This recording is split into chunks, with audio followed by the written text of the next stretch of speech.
ओम श्री परमात्मने नमः। ओम श्री गुरुभ्यो नमः। ओम श्री ऋषिभ्यो नमः। सर्वेभ्यो नमो नमः। देववाणी संस्कृतम ई गुरुकुलम प्रति भवतां सर्वेषां हार्दं स्वागतम्। मित्राणि, अद्य वयं रचनानुवाद कौमुद्याः पंचदशस्य अभ्यासस्य प्रथमं खण्डं पठिष्यामः। समीचीनं। 14 अध्यायः संपूर्णरूपेण पाठिताः समीचीनतया। सम्यक, अच्छी प्रकार से 14वां अभ्यास हमने पढ़ लिया। बहुत लंबा गया था जी, परंतु हमने आपको अच्छी प्रकार से एक एक बिंदु को सरल ढंग से समझा दिया। 10 लकारों के रूप बनाना भी सिखला दिया। अब आपको आगे कोई भी परेशानी नहीं होगी इस पुस्तक के अंदर पूरी पढ़ते पढ़ते। ठीक है, थोड़ा परिश्रम करना पड़ा है, हम जानते हैं। आइएगा अब 15वें अभ्यास का शब्दकोश पढ़ते हैं। देखिएगा। क विभागः पाकः पचना, पचना माने पकना। उपदेशः उपदेश लेक्चर। शयनम सोना। गमनम जाना। पठनम पढ़ना। दानम देना। वस्त्रम वस्त्र। आयुष्यम कुशलम भद्रम तीनों आशीर्वाद अर्थ में आते हैं, अर्थात कुशल हो। तो आशीर्वाद देने अर्थ में आते हैं। हम किसी को बोलते हैं आपका कल्याण हो, आपका भद्र हो, आपका आयुष्य हो, आपका कुशल हो, तो हम उसको आशीर्वाद देते हैं। तो ये 10 शब्द हैं, इनको स्मरण करना है। आइएगा। ख विभाग धातु है, रूट्स। गर्ज गर्जना, गर्जना अर्थात मेघ आदि गरजते हैं। मूर्छ मूर्छित होना। श्री, इसके 2 अर्थ हैं, एक आश्रय लेना और दूसरा है सेवा करना। ठीक है, सर्व करना। भ्री पालन करना। श्री चलना। वे बुनना, बुनना मीन्स ये स्वेटर आदि बुनते हैं या कपड़ा आदि बुनते हैं लोग, उसको वे बोलते हैं। भूयात हो बे, आशीर्वाद अर्थ में। ये भूयात इन्होंने क्रियापद दे दिया, ये धातु नहीं है, पूरा धातु का रूप चला करके दे दिया इन्होंने। ठीक है, तो ये धातुएं हैं आपकी गर्ज मूर्छ श्री और भ्री श्री वे। तो ये धातुओं के रूप आपको याद करने के लिए आगे बताएंगे। पहले इन धातुओं को याद करना है कि इनका अर्थ क्या है। ठीक है, अब आइएगा। ग विभाग समक्षम, सामने, इन फ्रंट। मध्य, बीच में। अंतः, अंदर। अंतरे, अंदर। शम, कुशल हो। तो ये अव्यय, इनके फॉर्म्स नहीं होते हैं। ओके, आगे आइएगा। घ विभाग विशेषण, एडजेक्टिव। तुल्यः, सदृशः, समः, तीनों का अर्थ है जी तुल्य। ठीक है, सेम समान अर्थ होता है इनका, तुल्य। तो ये शब्दकोश आपको दे दिया, इसको अच्छी प्रकार से स्मरण करना है, तभी आगे आप अनुवाद ठीक से बना पाएंगे। अब आइएगा सूचना। देखिएगा। पाक से उपदेश तक जो शब्द हैं उनके रामवत रूप चलेंगे, राम के समान। और शयन से वस्त्र तक गृहवत चलेंगे, नपुंसक लेंगे इसलिए। और आगे ख विभाग में देखिएगा, गर्ज से लेकर के वे तक के रूप चलेंगे भवती बत। ठीक है, अब इन्होंने 10 लकार के रूप हमको सिखला दिए, पर आप कोशिश करना बनाने की 10 लकार की। ठीक है, लिखने की। परंतु जरूरी नहीं है कि आपको पूरा लिखना ही है, ऐसा नहीं है, ऐसा नियम नहीं है, क्योंकि ये सभी लकारों के प्रयोग नहीं आते हैं। मुख्य रूप से जो 6-7 लकार हैं आपके, लट, लोट, लंग, विधलिंग और आपका लिट, और आशीलिंग भी आता है, कभी कभी आशीर्वाद देने अर्थ में वो आता है, कभी कभी आता है अवसर पे। और आपका लिंग कम आता है बहुत, पर उसको भी याद करना चाहिए, सरल होता है वो। लिट लकार और लुंग लकार, तो लिट और लुंग के रूप बनाना थोड़ा सा कठिन होता है, परंतु कोशिश कीजिएगा जितना बन जाए उतना बढ़िया। उसमें से प्रथम पुरुष के बन जाए वो भी ठीक है, ठीक है, कोशिश कीजिएगा। परंतु आप पूरे अभी नहीं बना पाएंगे, हमको मालूम है। तो जब व्याकरण आप पढ़ लेंगे तब आप बना लेंगे पूरे, पर अभी इन लकारों के बनाइएगा सबके, ठीक है, जितने बन सकते हैं। अब आइएगा आगे देखते हैं व्याकरण विभाग में इदम अदस, इन दोनों शब्दों के स्त्रीलिंग के रूप ये दिखाएंगे इसमें। और षष्ठी विभक्ति का नियम बताए जाएंगे जो भी शेष रह गए हैं, और दीर्घ संधि बताई जाएगी। आइएगा नंबर 1, इदम अदस के स्त्रीलिंग के पूरे रूप स्मरण करो। देखो शब्द संख्या 37 और 38 ग विभाग में पीछे देखनी है आपको, जो यहाँ लिखते हैं ये सब पीछे लिखा हुआ है। तो आइएगा हम आपके इनके रूपों का उच्चारण करके बतला देते हैं। तो इदम का बताया इन्होंने स्त्रीलिंग का, तो आइए स्त्रीलिंग का रूप देखिएगा, उच्चारण करिएगा। इयम इमे इमाह, इमाम इमे इमाह, अनया आभ्याम आभिः, अस्यै आभ्याम आभ्यः, अस्याः आभ्याम आभ्यः, अस्याः अनयोः आसाम, अस्याम अनयोः आसु। ठीक है, ये सातों विभक्तियों में मैंने चला करके बतला दिए, संबोधन नहीं होता है सर्वनामों का। अब आ जाइएगा अदस का स्त्रीलिंग का इन्होंने बोला, उसको भी देख लीजिएगा। अदस स्त्रीलिंग असौ अमू अमूह, अमूम अमू अमूह, अमुया अमूभ्याम अमूभिः, अमुष्यै अमूभ्याम अमूभ्यः, अमुष्याः अमूभ्याम अमूभ्यः, अमुष्याः अमुयोः अमूषाम, अमुष्याम अमुयोः अमूषु। ठीक है, ये रूप आपको याद करने हैं दोनों शब्दों के। ये थोड़ा सा पुल्लिंग और नपुंसक लिंग से डिफरेंट हैं। अब आइएगा नंबर 2, गर्ज आदि के रूप भवती बत चलाने हैं आपको।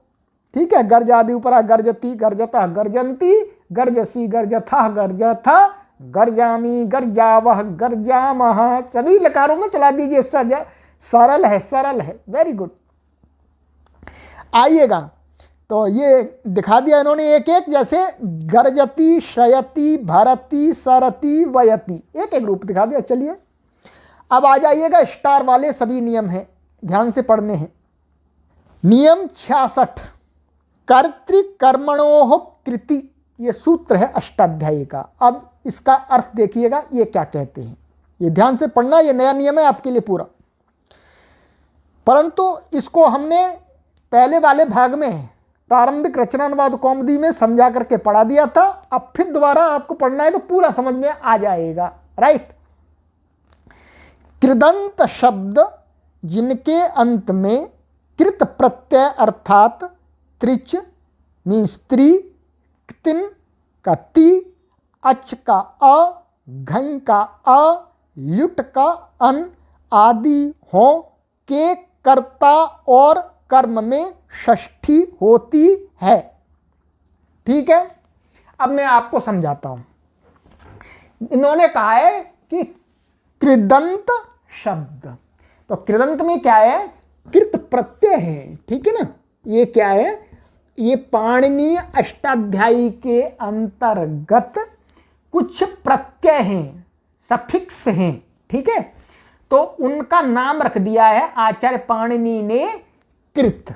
ठीक है, उनको कृत बोल दिया सूत्र है एक कृदतिंग, तो उससे नाम रख दिया कि भाई ये प्रत्यय कृत है। तो वो कृत प्रत्यय किससे आते हैं? वो धातुओं से आते हैं, रूट से आते हैं। तो वही कहा कि कृदंत माने कृत प्रत्यय लगे हुए जो शब्द, ठीक है। अभी हम एक आपको शब्द बता देते हैं, चलिए। ये शब्द है आपका परिचित शब्द है भोजन।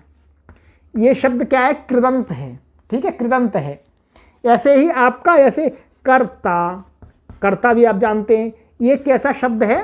कृदंत। कैसा है जी? कृदंत। कैसा है जी? कृदंत। क्यों? क्योंकि इसके अंदर यहां पर जो प्रत्यय लगा है वो कृत प्रत्यय लगा है, इसलिए कृदंत शब्द है। ठीक है, समझ में आ गया आपको? अब आ जाइए आगे। इसी प्रकार से बहुत सारे प्रत्यय हैं, ठीक है। तो वो सारे प्रत्यय कृत हैं, और वो जिनके पीछे लगते हैं अर्थात जिन धातुओं से लगा करके शब्द बनता है वो कृदंत शब्द होते हैं। ये बात क्लियर हो जानी चाहिए। अब इन्होंने प्रत्यय कुछ दिखा दिए, यहां पर थोड़े दिखाए, बहुत थोड़े, बहुत सारे हैं पर बहुत थोड़े दिखाए हैं। कौन सा दिखाया है जी? एक त्रिच प्रत्यय दिखाया है। त्रिच का क्या बचता है जी? त्रि बचता है। ये कृत प्रत्यय देखिए, ये त्रिच है, त्रिच का क्या बचता है जी? त्रि बचता है, केवल च हट जाता है व्याकरण के नियमों से। और क्या है? कितन, कितन प्रत्यय उसका ती बचता है, ठीक है। कितन का क्या बचता है जी? ये भी हट जाता है, ये भी हट जाता है, केवल बराबर ती बचता है, ठीक है। और इसी प्रकार से अच, एक अच प्रत्यय है आपका। अच, अच का क्या बचता है जी? अ बचता है, ठीक है। और आगे घई, अब एक घई प्रत्यय है जी, देखो घई, इसका क्या बचता है? ये भी हट जाता है और ये भी हट जाता है, इसका क्या बचता है जी? अ बचता है। और एक है ल्युट प्रत्यय, इसका क्या हटता है जी? ऐसा मानिए पहले व्याकरण के नियम से क्या होता है जी? पहले ये हटते हैं, ये हटते हैं, इसको यू बनता है, फिर इस यू को भी क्या हो जाता है जी? व्याकरण के नियम से अन हो जाता है, तो अंत में अन आ जाता है। वही इन्होंने कहा है, ये मैंने आपको समझा दिया, ऐसा होता है, ठीक है। अब देखिएगा, ये इन्होंने इसी प्रकार से आदि कर दिया, तो आदि कर दिया माने और भी इसी प्रकार के जो कृत प्रत्यय हैं उनकी बात बता रहे हैं, इनमें नियम। तो क्या है कि जो कृदंत शब्द होंगे तो उनके कर्ता और कर्म में षष्ठी होती है, ठीक है। अब उदाहरणों में हम समझेंगे, अभी तक तो क्या कर रहे थे हम? तो जैसे शिशोः शयनम, क्या है? शिशोः शयनम, देखिएगा,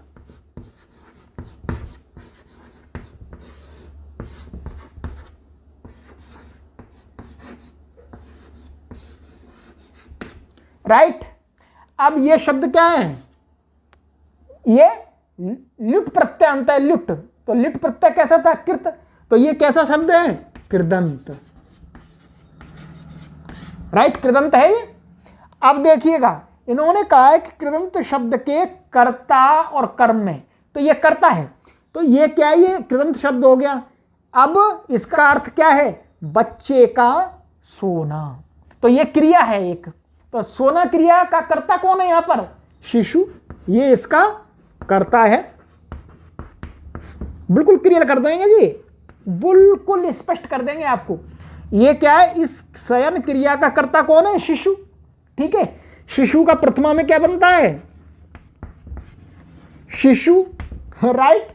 प्रथमा एक वचन में बनता है, तो हम मूल प्रातिपदिक ले लेते हैं शिशु, ठीक है।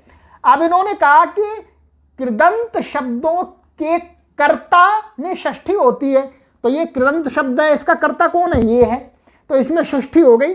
षष्ठी होकर के क्या बन गया जी? शिशोः,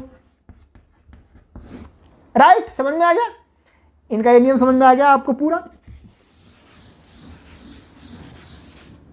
अब और आगे आ जाइएगा, रामस्य गमनम, इसी प्रकार से गमनम शब्द ये भी क्या है? कृदंत है।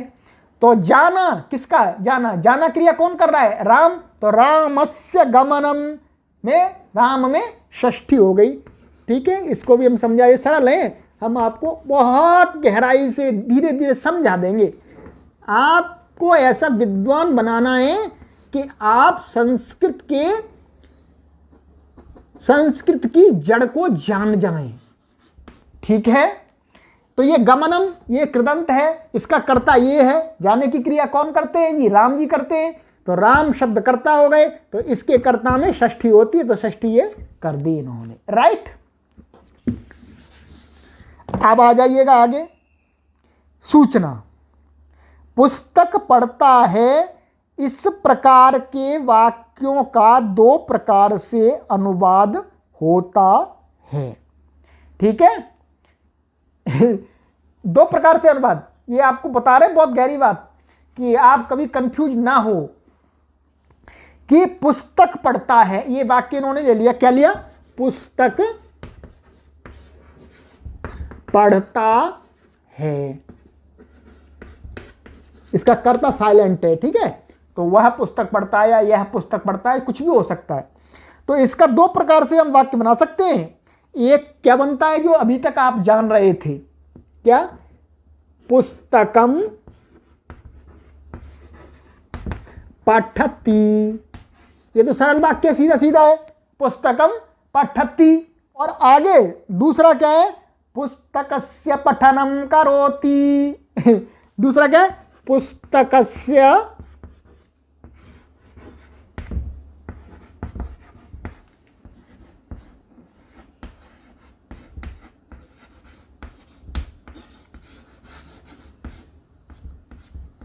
राइट, समझ में आ रहा है आपको पूरा? अब देखिएगा, अब जो हम नियम पढ़ रहे थे वो नियम यहां लगेगा। एक सामान्य वाक्य ऐसे ही बना सकते हैं, परंतु हम यदि पठ धातु के रूपों को नहीं जानते हैं ठीक से, सभी लकारों में क्री धातु के रूपों को जानते हैं, तो क्री धातु से हम आराम से बना देंगे वाक्य को। क्या बना दिया जी?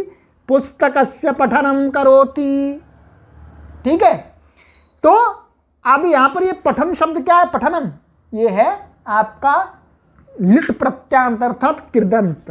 तो ये पठनम क्या है? ये कृदंत है। तो ये क्रिया है, पढ़ना क्रिया है। और पढ़ना क्रिया का कर्म क्या है? जो कर्ता तो साइलेंट है, यहां पर हम कह सकते हैं सह, ऐसा साइलेंट है, अथवा यह कुछ भी हो सकता है, कर्ता या प्रथम पुरुष एक वचन। तो अब क्या ये क्या है? ये कर्म है, ये कर्म है ना। पठन क्रिया का कर्म क्या है? ये पुस्तक, पुस्तक कोई तो पढ़ता है। तो ये कृदंत का, कृदंत के कर्म में षष्ठी होती है, तो यहां षष्ठी हो गई। जैसे वहां कर्ता में षष्ठी हो गई थी, वैसे यहां पर क्या हो गई? कर्म में षष्ठी, इस वाक्य के कर्म में षष्ठी हो गई। इस वाक्य का कर्ता तो यहां साइलेंट है, और ये कर्म है, और ये पढ़ने की क्रिया है, फिर ये भी कर्म बन जाता है। ये कर्म पढ़ने की क्रिया किस क्रिया का बनता है? इस क्रिया का। तो इसमें भी द्वितीय है, ये कृदंत में भी द्वितीय है, परंतु अभी इसकी बात नहीं कर रहे। ये वाला जो शब्द है ये भी कर्म है, क्रिया भी कर्म बन जाती है, ऑब्जेक्टिव केस अन्य किसी क्रिया की।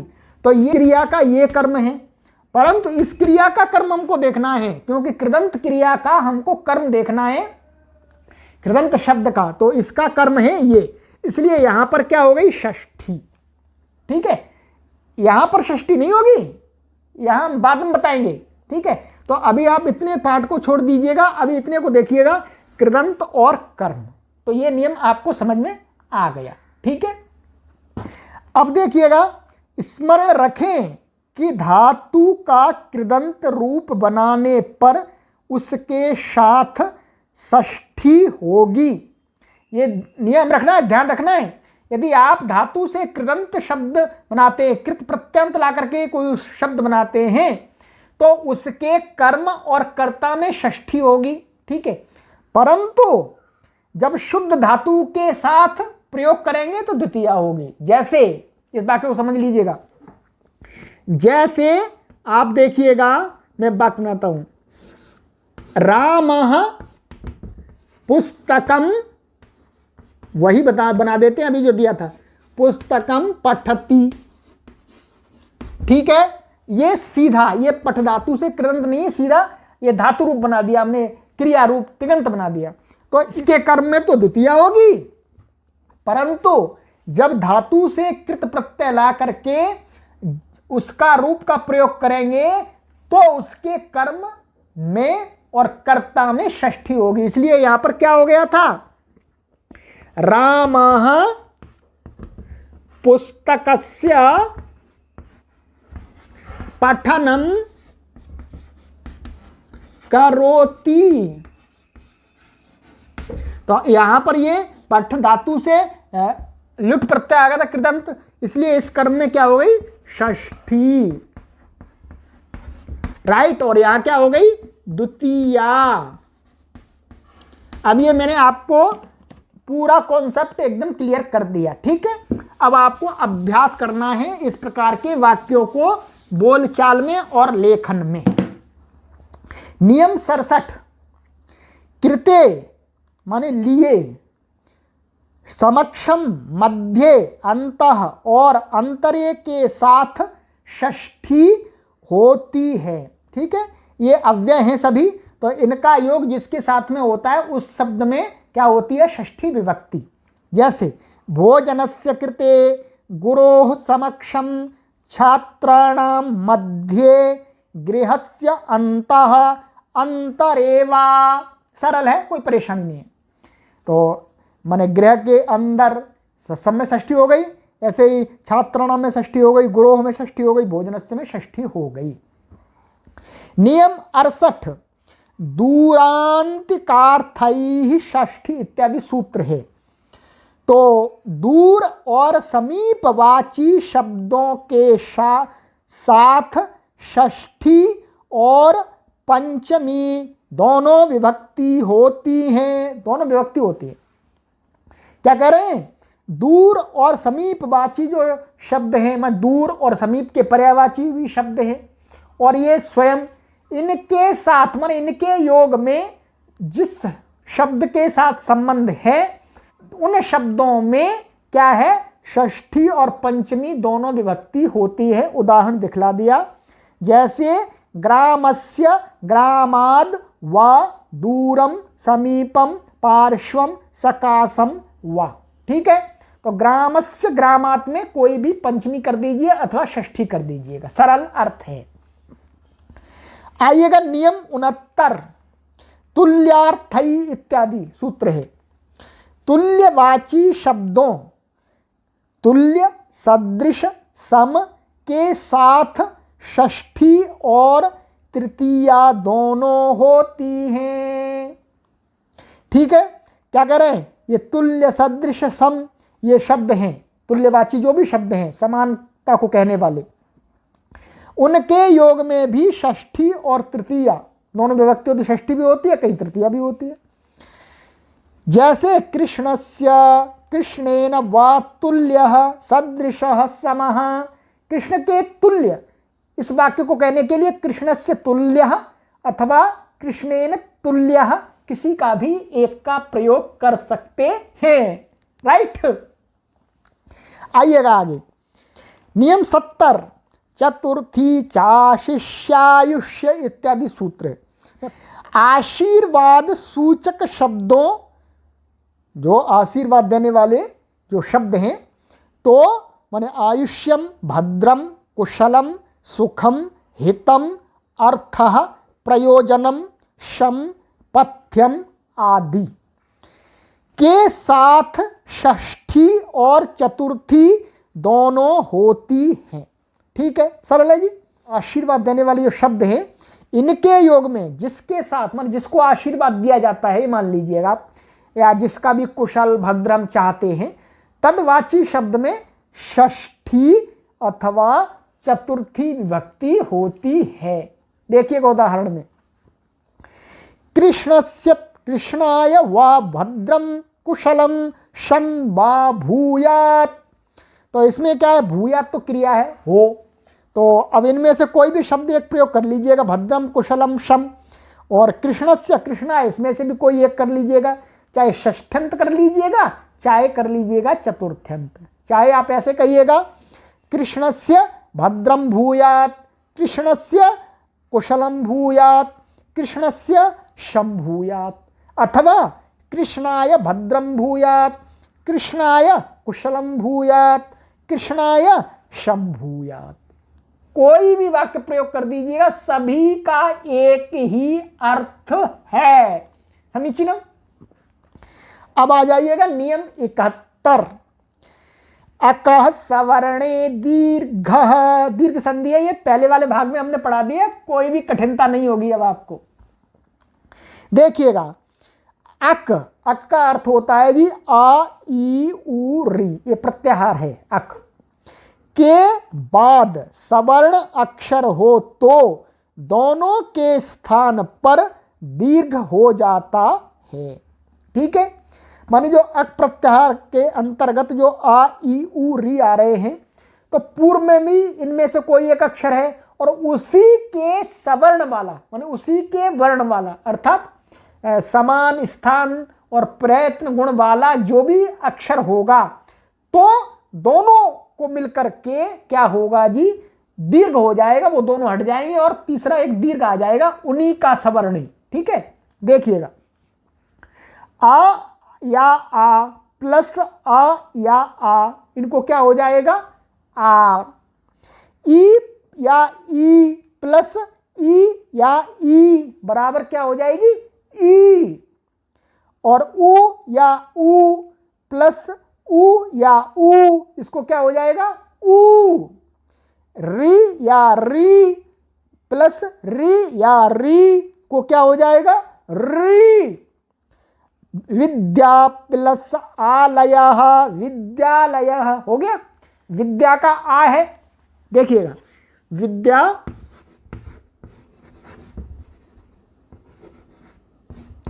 प्लस आलयः,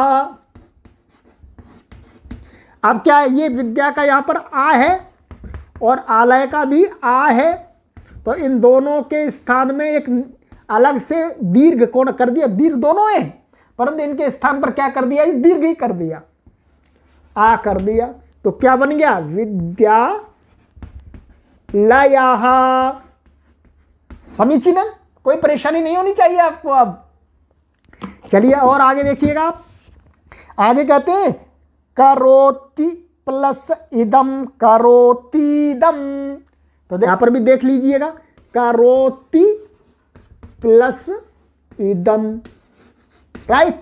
अब देखिएगा यहां पर क्या है, ई, ह्रस्व ई है और ये क्या है, ह्रस्व ई, तो अब ये दोनों सवर्णी है, इधर भी जो ई है इधर उसके ही वर्ण वाला ये भी ई है, तो दोनों को क्या हो जाएगा, का सवर्ण दीर्घ से दीर्घ हो जाएगा ऐसा, तो क्या बन जाएगा जी, करोती दम, राइट, बन गया, कोई परेशानी नहीं है। अब आपको क्या करना है, चाहे इधर ह्रस्व उधर दीर्घ हो तो भी दीर्घ, चाहे इधर दीर्घ हो उधर ह्रस्व हो तो भी दीर्घ, और दोनों तरफ ह्रस्व हो तो भी दीर्घ, और दोनों तरफ दीर्घ हो तो भी दीर्घ, हर हालत में दीर्घ ही करना है, राइट। देखिएगा, गुरु प्लस उपदेशः, गुरुपदेशः, तो ये कंप्लीट आपका इधर जो पढ़ने की सामग्री थी वो संपूर्ण इसमें पढ़ा दी गई। ठीक है, आगे की कक्षा में हम इनका जो अभ्यास बताएंगे वो पढ़ेंगे। ठीक है, अब हम तीव्रता से चलेंगे, परंतु तीव्रता के साथ में ये नहीं कि जल्दी जल्दी भाग जाएं, नहीं, हर चीज को समझ समझ के पढ़ेंगे, हर चीज को अंदर जाकर के पढ़ाना है आपको, आपको कोई भी डाउट नहीं छोड़ेंगे, कोई भी। ये ऑनलाइन कक्षा है परंतु ये ऑफलाइन कक्षा से कई गुनी अच्छी है। ऑफलाइन कक्षा में आपको इस प्रकार से मेहनत करके पढ़ाने वाले अध्यापक शायद ही मिले, शायद ही मिले आपको।